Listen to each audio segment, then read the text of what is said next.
Hello friends, అందరికీ నమస్కారం. Telugu life story వింటున్న ప్రతి ఒక్కరికి థ్యాంక్ యూ సో మచ్. అలాగే విశ్వానికి కృతజ్ఞతలు. విశ్వం తనను తాను పునర్నించుకుంటుంది.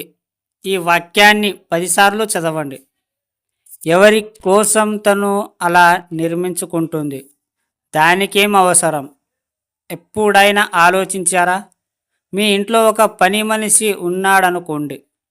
అతనికంటూ ఏమీ ఆలోచనలు ఉండవు. ఎందుకంటే యజమాని ఆలోచన తన ఆలోచనగా సాగుతాడు.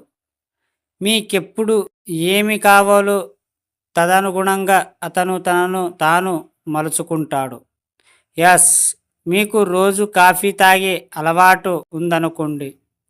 ఉన్న ఫలంగా మీకు టీ కావాలనిపిస్తే మీకు కావాల్సిన టీ కొరకు తను టీ ఎలా పెట్టాలి తన ఆలోచనను మార్చుకోవాలి.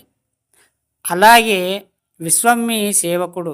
మీరు ఇప్పటి వరకు జీవిస్తున్న జీవితానికి అనుగుణంగా మీ జీవితాన్ని డిజైన్ చేయడం జరుగుతుంది.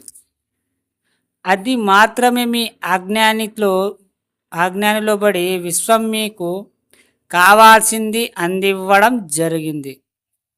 కానీ ఇప్పుడు ఉన్న ఫలంగా మీ జీవితానికి డబ్బు సంపద అనే డిజైన్ ఇవ్వడం వల్ల అవి ఎలా ఇవ్వాలి అనే దానికై విశ్వం తనను తాను పునర్నిర్ణయించుకోవడం జరుగుతుంది. ఎస్, మీ కోరిక మాత్రమే మీరు కోరుకున్న దానికి అనుగుణంగా మీకు అన్నీ సమకూరుస్తుంది. విశ్వం మీ సేవకుడు. మీరు కోరుకున్నది ఏదైనా దానికై ప్రతిక్షణం యూనివర్స్లో చర్య జరుగుతూనే ఉంటుంది. మీ ఆలోచనలకై విశ్వం తనను తాను పునర్నిర్మించుకుంటుంది. దాన్ని గమనించండి. మీరు ఏదైనా చేయాలనుకుంటే ఫస్ట్ మీకు నమ్మకం అయితే ఉండాలి. ఖచ్చితంగా నమ్మకం ఉంటేనే అవన్నీ జరుగుతాయి. నమ్మకం లేకపోతే ఏది జరగదు.